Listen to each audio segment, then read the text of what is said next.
교회 오신 여러분들 주님의 이름으로 환영합니다. 다 같이 마가복음 14장 3절에서 9절 말씀을 읽도록 하겠습니다. 마가복음 14장 3절에서 9절 말씀입니다. 한 목소리로 같이 읽도록 하겠습니다. 시작. 예수께서 베다니 나병 환자 시몬의 집에서 식사하실 때에 한 여자가 매우 값진 향유 곧 순전한 나드 한 옥합을 가지고 와서 그 옥합을 깨뜨려 예수의 머리에 부으니 어떤 사람들이 화를 내어 서로 말하되 어찌하여 이 향유를 허비하는가?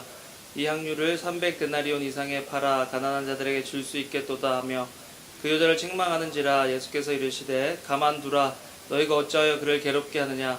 내가 내게 좋은 일을 하였느니라. 가난한 자들은 항상 너희와 함께 있으니 아무 때라도 원하는 대로 도울 수 있거니와 나는 너희와 항상 함께 있지 아니하리라.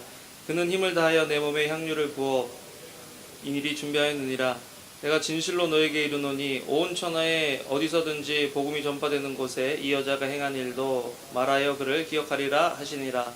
아멘. 잘 지내셨죠? 저도 지난 한 12일 동안 잘 지냈습니다.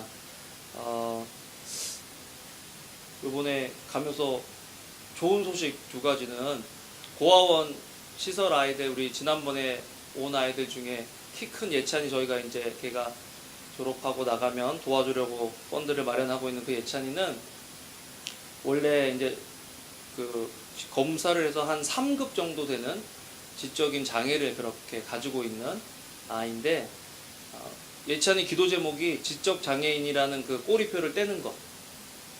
평생을 따라가잖아요. 물론 있으면 정부에서 지원을 해준대요.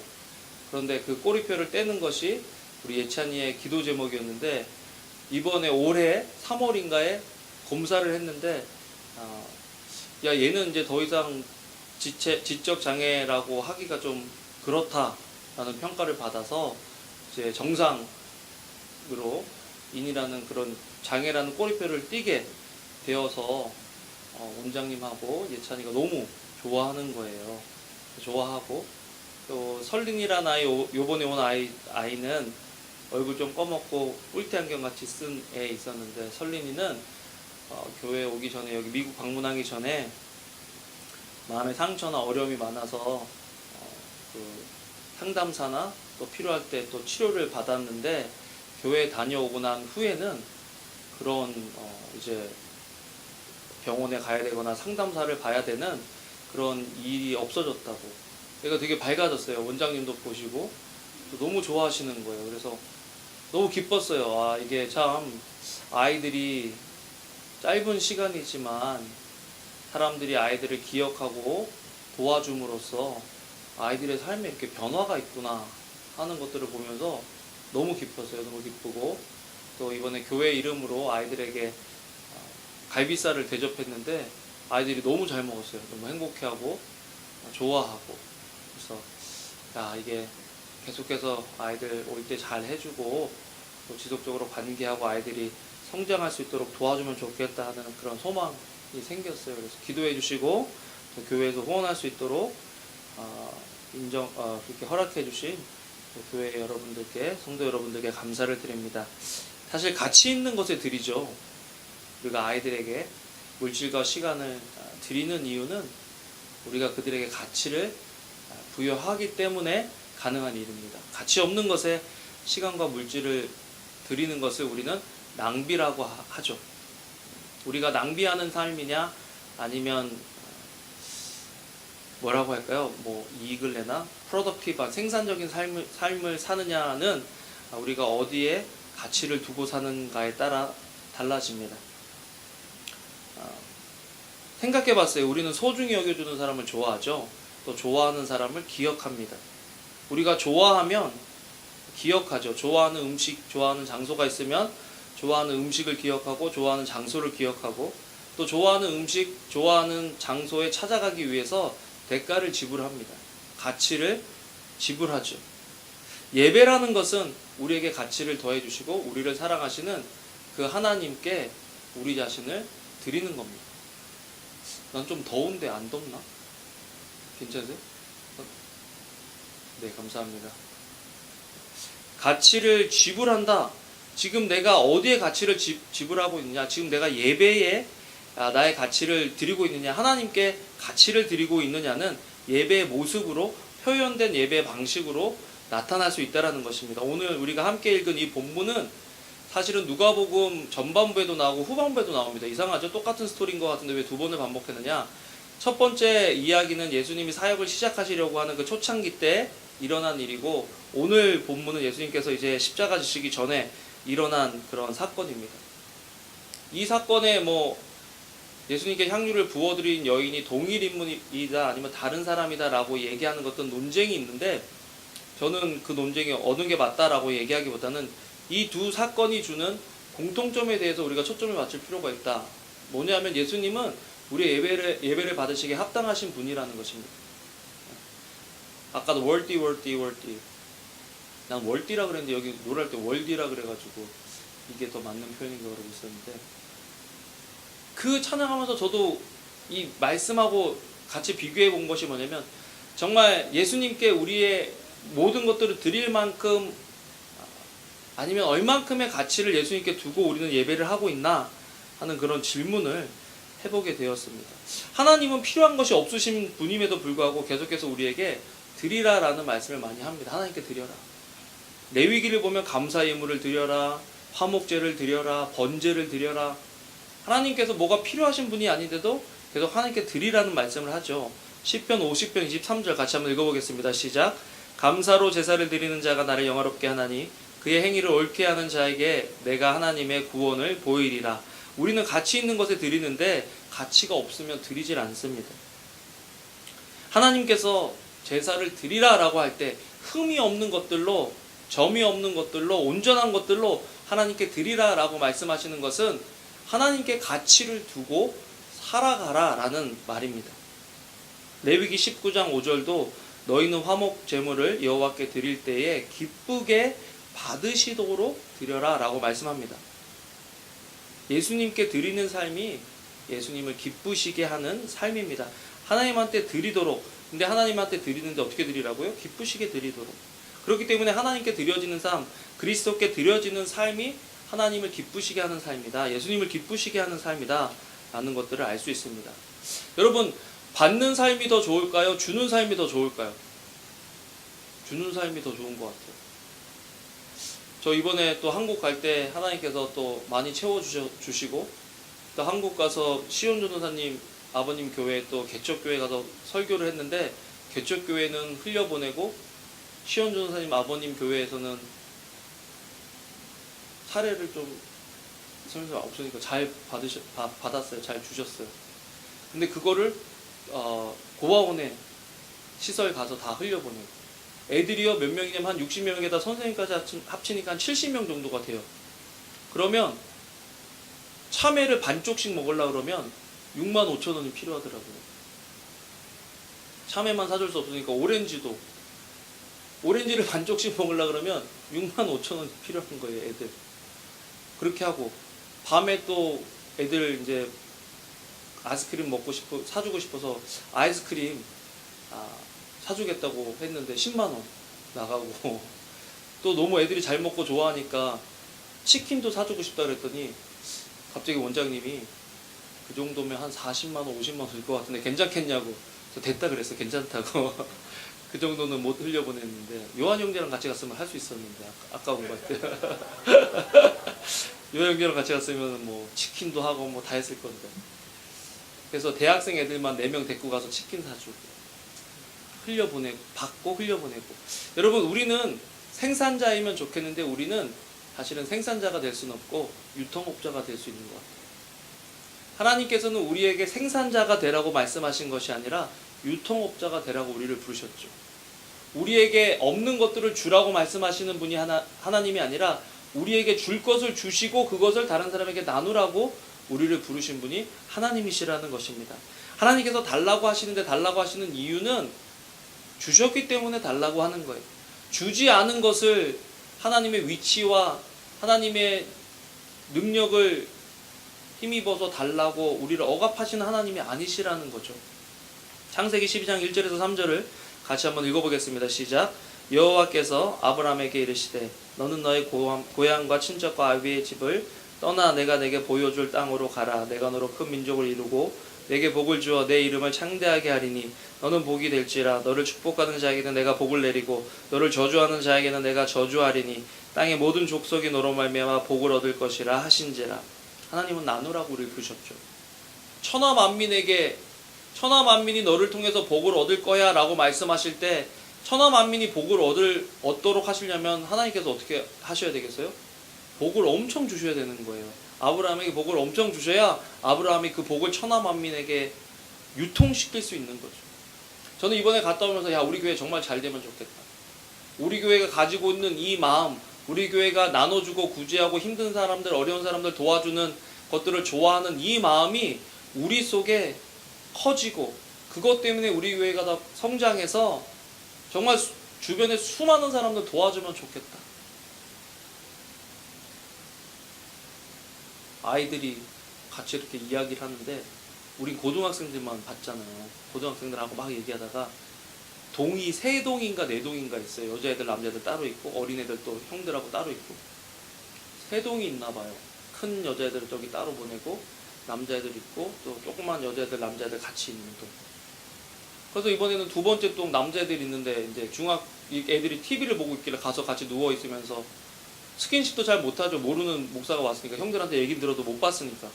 그래갖고 다리 주물러주고 목 주물러주고 같이 옆에 이렇게 있으니까 조금씩 애들이 모여가지고 같이 있으면서 야, 너는 몇 살이냐 그랬더니 2003년생. 그럼 누구랑 동갑이냐면 우리 3년이랑 동갑이에요. 또 옆에 있는 애한테 야, 너는 몇 살이니? 이렇게 2005년생. 우리 대열이랑 동갑. 걔들이 이렇게 다 같이 있는 거예요. 그 사진 제가 사진 보내드렸죠. 그죠? 시설에 있는 아이들처럼 그렇게 보이지 않지만 깊이 있게 얘기하고 또 아이들 행동하는 것들을 보면 상처 입고 또 조금은 그냥 안 된 거죠. 여러분, 우리 부부들 잘 살아야 돼요. 성질 나가지고 뭐 이혼한다 이런 말 하면 안 돼요. 애들 너무 불쌍해. 그렇게 예쁘고 걔들이 무슨 잘못이 있어요. 그죠? 걔들이 무슨 잘못이 있어. 그런데 거기 맡겨져서 살아가는데 어떤 애들은 아직도 고등학생 애들인데도 두 부류가 있더라고요. 자기 고아원에 산다는 얘기를 안 해요, 친구들. 그럼 몰라요. 시설에 사는지. 어떤 애는 돌아다니면서 나는 시설에 산다. 우리 엄마가 원장이다. 시설 장이다. 그렇게 하고 사는 애들도 있고. 그런데 그 아이들의 모습을 보면서 야, 우리 교회 정말 잘 되면 좋겠다. 하나님 우리 교회 잘 되게 해주세요. 이런 애들에게 더 나눠줄 수 있도록 해주세요. 그런데 그렇게 하기 위해서는 우리가 먼저 하나님께 잘 드리는 사람이 되어야 한다는 거죠. 누가복음 6장 38절 같이 한번 읽어볼까요? 시작. 주라 그리하면 너에게 줄 것이니 곧 후이되어 누르고 흔들어 넘치도록 하여 너희에게 안겨주리라. 너희가 헤아리는 그 헤아림으로 너희도 헤아림을 도로 받을 것이니라. 주라 그러면 너에게 줄 것인데 그냥 준 만큼 주시는 게 아니라 돌려주시는 것이 아니라 후이되고 누르고 흔들어 넘치도록 합니다. 정말 우리 교회에 그런 축복이 임하길 주님의 이름으로 축원합니다. 우리 개인, 우리 가정, 우리 공동체가 정말 줌으로써 더 풍성해져서 더 줄 수 있는, 그렇게 하기 위해서 먼저는 깨져야 돼요. 깨져야 드릴 수 있어요. 향유옥합 당시에 근동은 향유를 담을 수 있는 무슨 병이나 이런 것들이 없었기 때문에 옥합에 닫아서 밀봉을 해놨습니다. 아까 영어로 뭐라고 했거든? 무슨 잘? 알라바스터 자리라고 그렇게 했는데 향유옥합. 그거는 깨야 부을 수 있는 거죠. 여러분, 우리가 하나님께 드린다는 것은 우리가 가지고 쓰다가 남는 것들을 드리는 것이 아니라, 우리 거를 쟁겨놓다가 드리는 것이 아니라 힘을 다해 드려야 되는데, 힘을 다해 드릴 때 먼저는 우리가 깨져야 된다는 거예요. 오늘 1부 예배 때 2부 예배를 섬기기 위해서 아름자매랑 인교 형제가 왔는데 애 둘 데리고 오려면 일찍 일어나야 되는데 일찍 일어나서 준비하고 온다. 잠에서 깨고 또 습관에서 깨고 또 우리 본성에서 깨어져야 하나님께 드려질 수 있는 거죠. 이 여인은 깨어진 인생이었습니다. 마가복음 14장 3절 한번 읽어볼까요? 시작. 예수께서 베다니 나병 환자 시몬의 집에서 식사하실 때에 한 여자가 매우 값진 향유 곧 순전한 나드 한 옥합을 가지고 와서 그 옥합을 깨뜨려 예수의 머리에 부으니. 여러분, 이 향유 옥합을 바친 여인은 마리아라는 여인입니다. 요한 복음에서는 이 여인의 이름을 마리아, 베다니에 사는 마리아, 나사로의 동생 마리아라고 표현하고 있습니다. 마리아는요, 예배자로 알려진 사람이죠.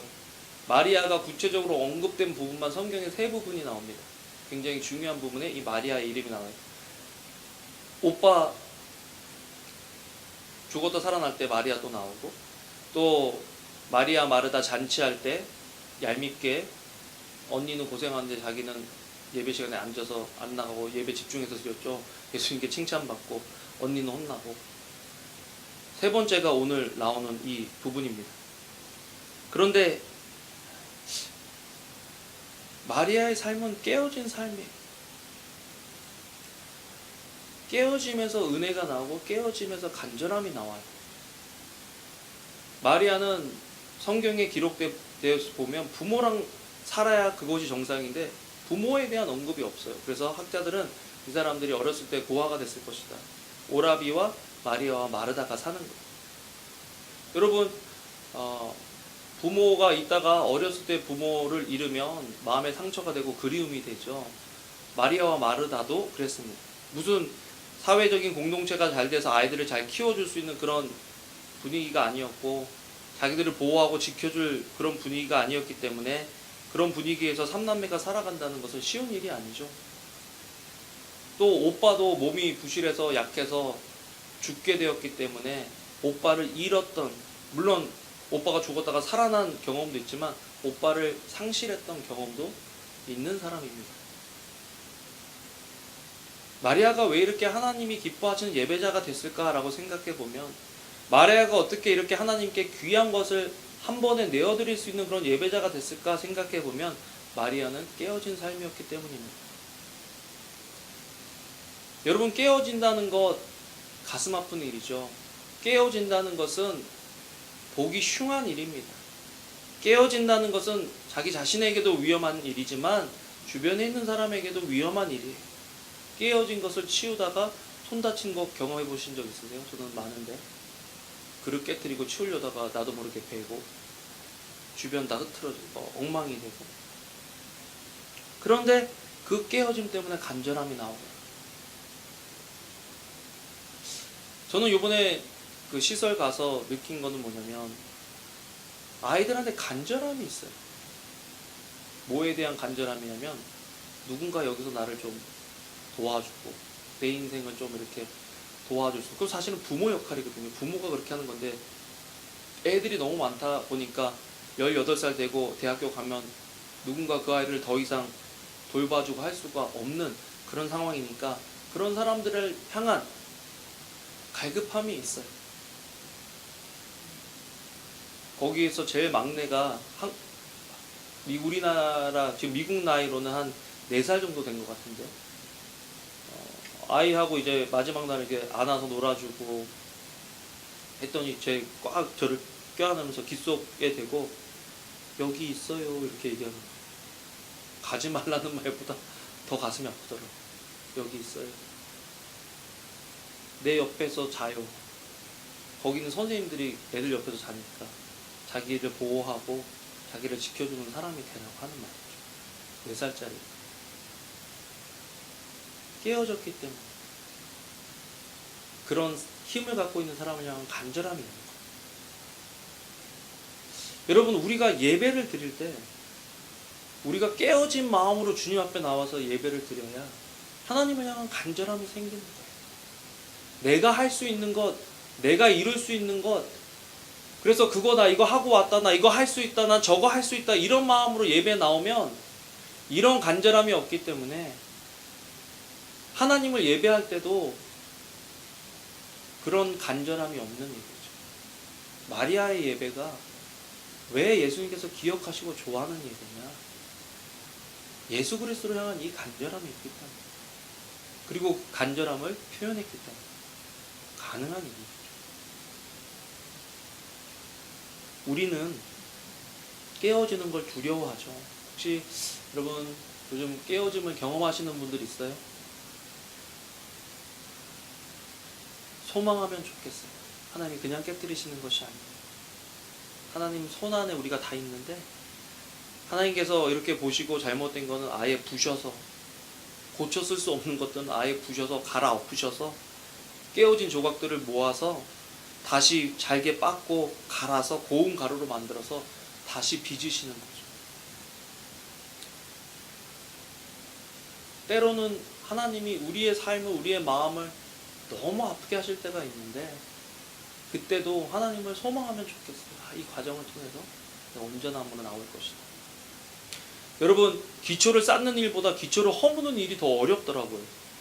이번에 요한 형제, 인교 형제, 상익 형제, 잔 형제랑 가서 기초를 깨부시는 일을 해봤는데요. 와, 이거는 밑도 끝도 없는 것 같아요.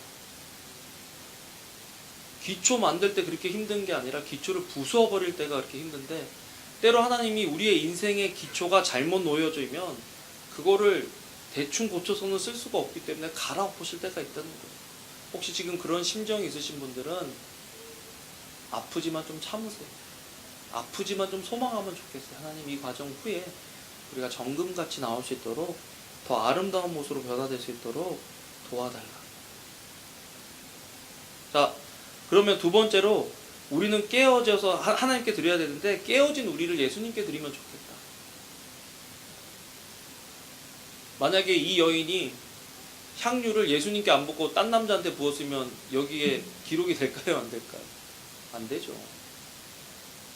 깨어진 여인이 자기의 삶을 예수님께 드렸을 때, 예수님께 부어졌을 때, 그때 이 여인의 이야기를 복음이 증거되어지는 곳마다 전하라, 그래서 기억하라 라고 예수님께서 말씀하십니다.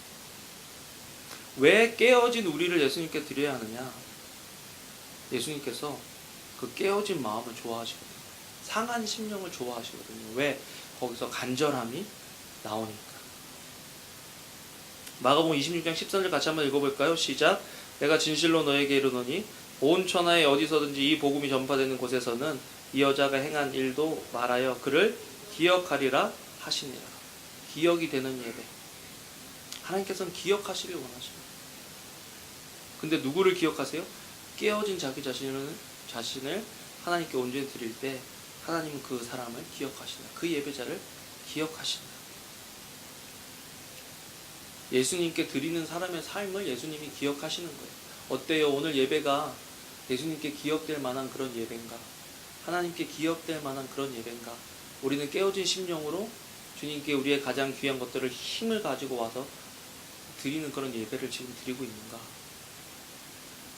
시편 51편 17편 17절 한번 읽어보겠습니다. 51편 17절 시작.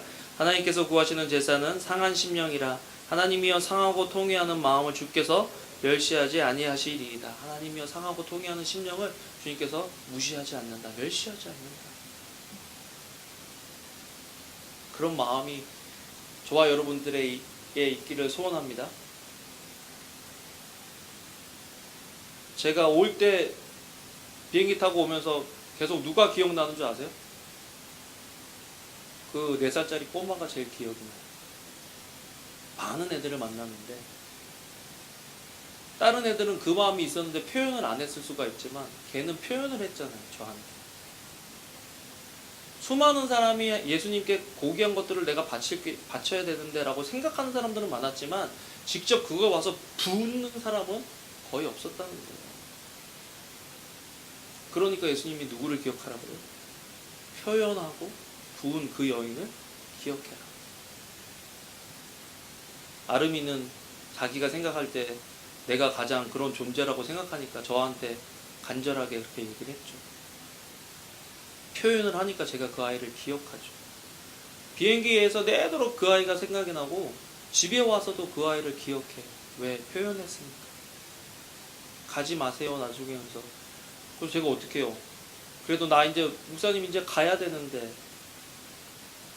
우리 서기현 목사님이 그러신데 거기 이렇게 시설에 사는 아이들은 빠이를 잘 못한대요. 빠이 하면은 못 보니까.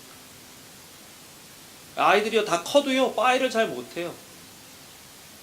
저를 보고 제가 또 왔다는 것을 아는 사람들은 빠이를 잘해요. 내가 또 올 수도 있고 자기가 나를 볼 수도 있다는 생각을 하니까.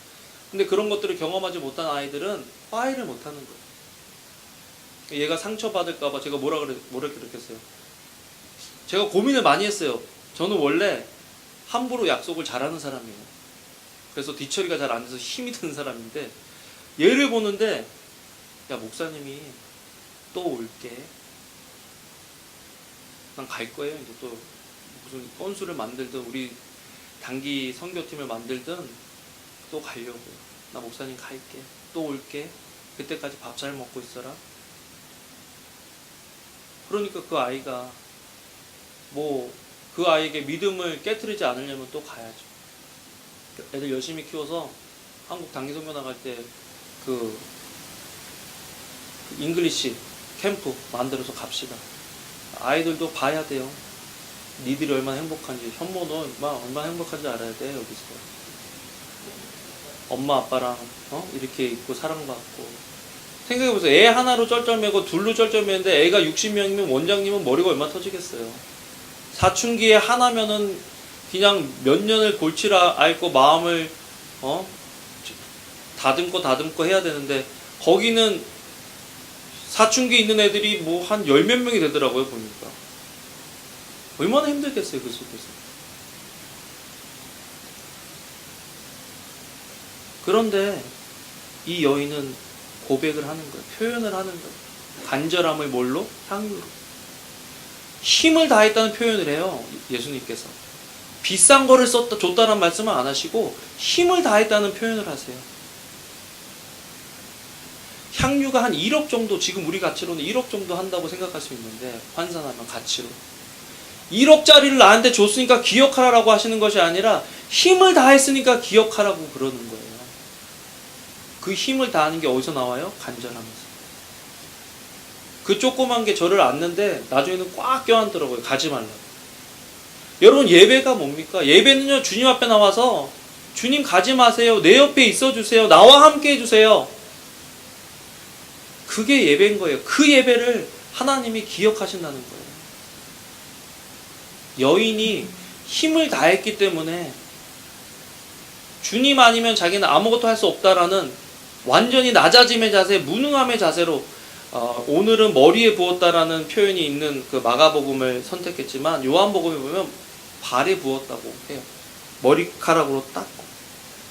발에 관련된 일을 하는 하인이 제일 낮은 하인인데, 지금 마리아는 주님 앞에 나와서 내가 뭐 하고 왔습니다, 내가 좀 이렇게 했습니다, 내가 좀 뭐 할 수 있습니다, 이런 마음으로 온 것이 아니라 발이라도 씻을 수밖에 없는 가장 낮은 종의 자세로 무능함의 모습으로 와서 예수님께 힘을 다해서 붓고 그것들을 머리털로 닦더라. 우리에게 그런 예배의 마음이 있느냐? 그럴 때 예수님이 우리의 예배를 기억하신다.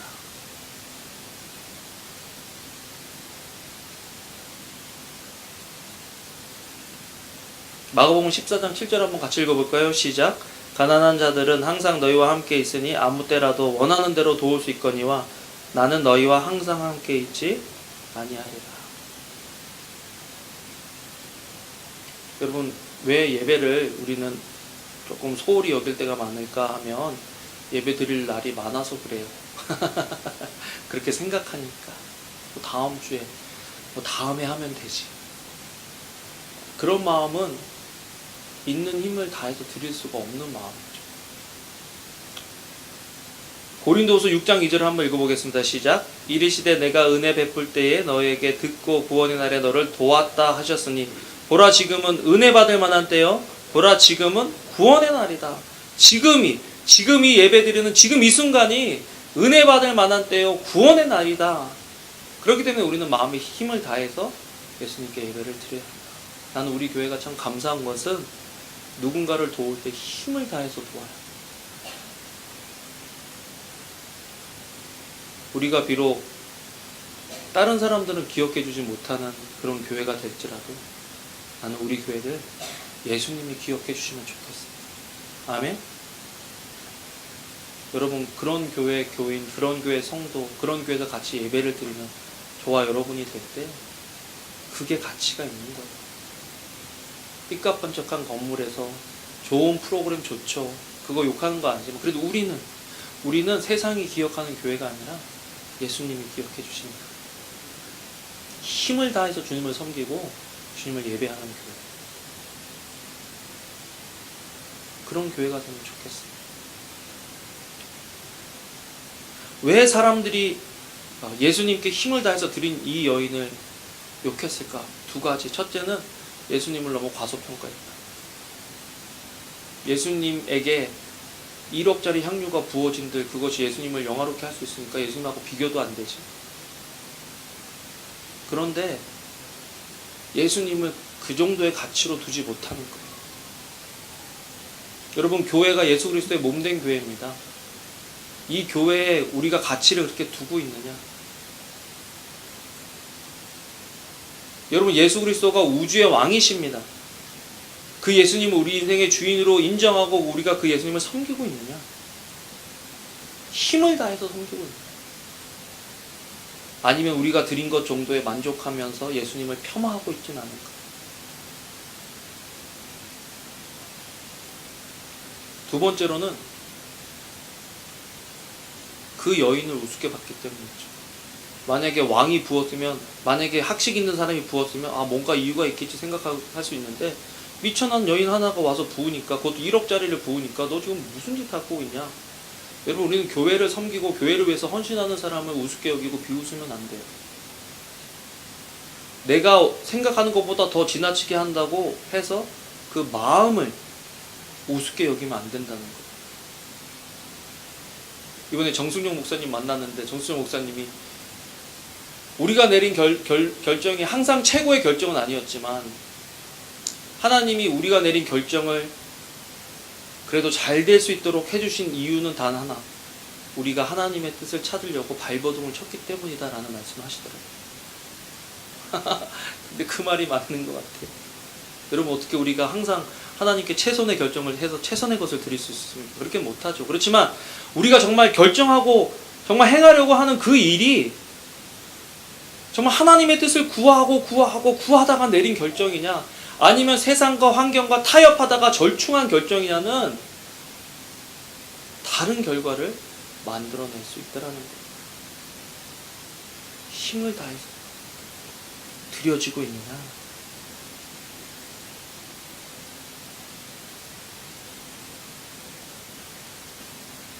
말씀을 맺겠습니다. 예배는 거룩한 낭비예요, 여러분. 예배는 거룩한 낭비. 우리 교회 개척하고 지금 몇 년 동안, 4년 하고 지금 4개월 동안 같이 예배, 5개월 동안 거의 같이 예배를 드리고 있는데, 변화된 것을 느끼는 사람도 있고 변화를 잘 느끼지 못하는 사람도 있을 거고, 여기서 뭐 하고 있나 그렇게 생각하는 분들도 계실 것 같은데, 내가 이제까지 써왔던 기름값과 헌금과 열정과 에너지들이 낭비됐다고 생각하세요? 아니면 그런 생각도 아예 없든지, 아니면 낭비됐다고 생각하든지, 아니면 어떻게 생각하고 계십니까? 정말 가치 있는 일에 우리가 드려주고 있다는 생각하세요? 여러분, 벨리 땅에 건강한 교회를 세우기 위해서 우리가 헌신하고 드려지는 이 시간들이 허비가 아니고 낭비가 아니라 하나님께 드려지고 하나님을 기쁘시게 하는 일이라는 확신이 우리에게 있을 때 우리가 하나님을 기쁘시게 하는 예배를 드릴 수 있는 거죠. 여기서 허비하였느냐라고, 왜 이 가치 있는 1억을 예수 그리스도께 발에 붙는 일로 왜 허비하였느냐? 여러분, 4년 5년 동안 더 가까운 교회도 있고 더 좋은 교회도 있고 더 좋은 목사가 있는 교회도 있는데 왜 벨리 생명의 교회에 와서 여러분 예배하고 신앙생활 합니까? 왜 허비하느냐고 할 때 뭐라고 하시겠어요? 그것이 가치 있는 일이기 때문에, 그것이 교회를 세우고 살리는 일이기 때문에 나는 그렇게 했습니다 라고 얘기할 수 있겠느냐라는 거죠. 그래야 우리가 앞으로 5년 10년을 더 바라보고 나갈 수 있는 거예요.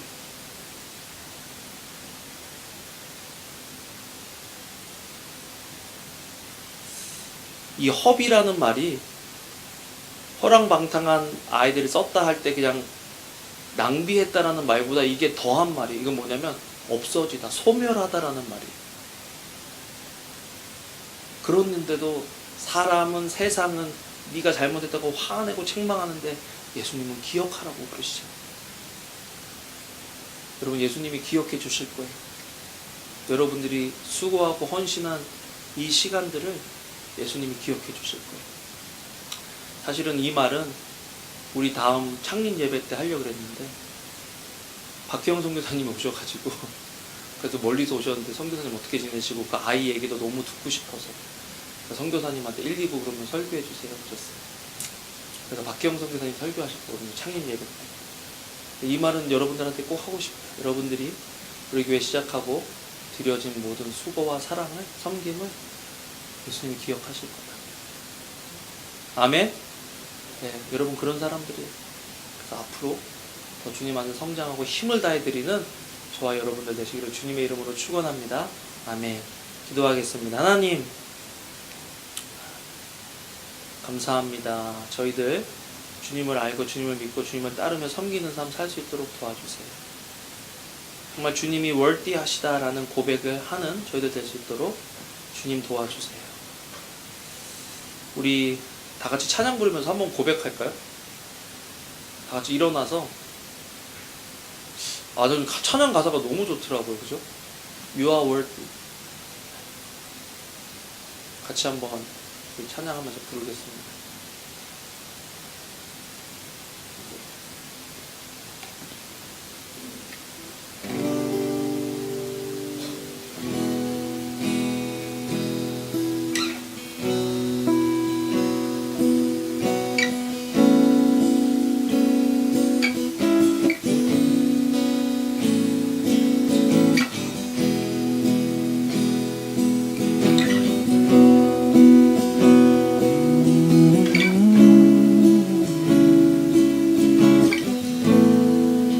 This alabaster jar is all I have of worth.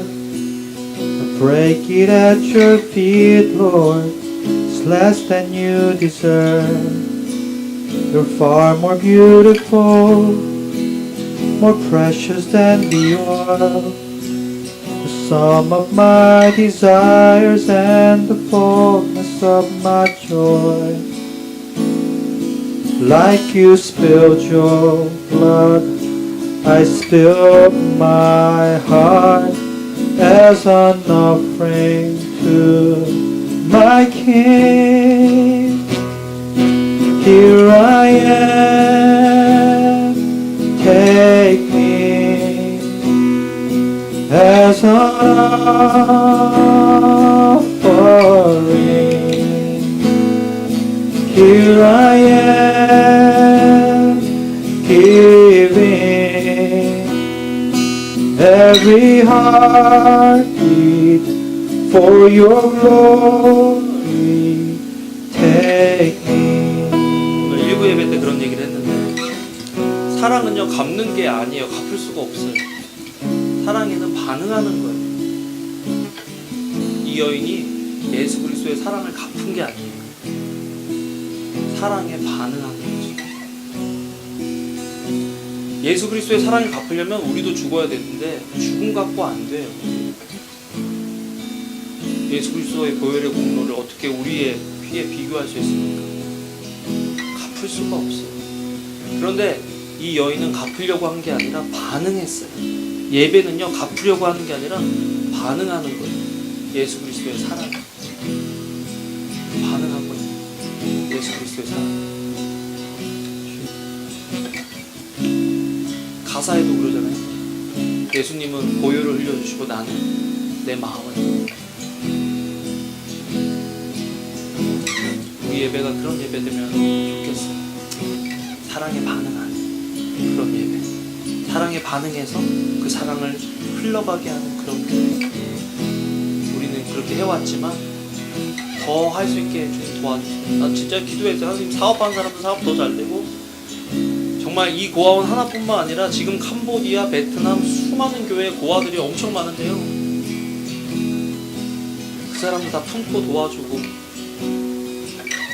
하나님의 심장으로 그 사람들 도와줄 수 있는 교회 되게 해달라고 기도하고 왔어요.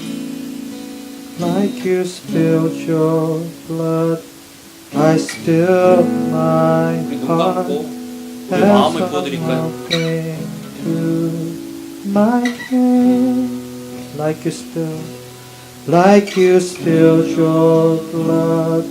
I spilled my heart as an offering to my King, like you spilled your blood. Like you spilled your blood, I spilled my heart as an offering to my King. Here I am, take me as an offering.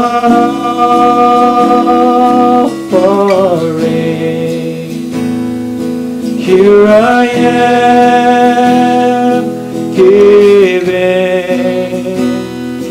every heartbeat for your glory. Here I am, take me as an offering. Here I am, giving every heartbeat for your glory. Take me. 하나님 아버지 감사합니다. 오늘 저희들 예배 가운데 함께 하시고 예수 그리스도의 그 부어진 사랑에 힘을 다해 반응한 한 여인에 주목하신 그 주님을 우리도 기억하길 원합니다. 이 여인이 하나님께 최고의 것, 최선의 것을 드린 것처럼 하나님 우리도 힘을 다하여 하나님께 드리는 인생 되도록 주여 아버지 도와 주시옵소서. 감사를 드립니다. 예수님 이름으로 기도합니다. 아멘.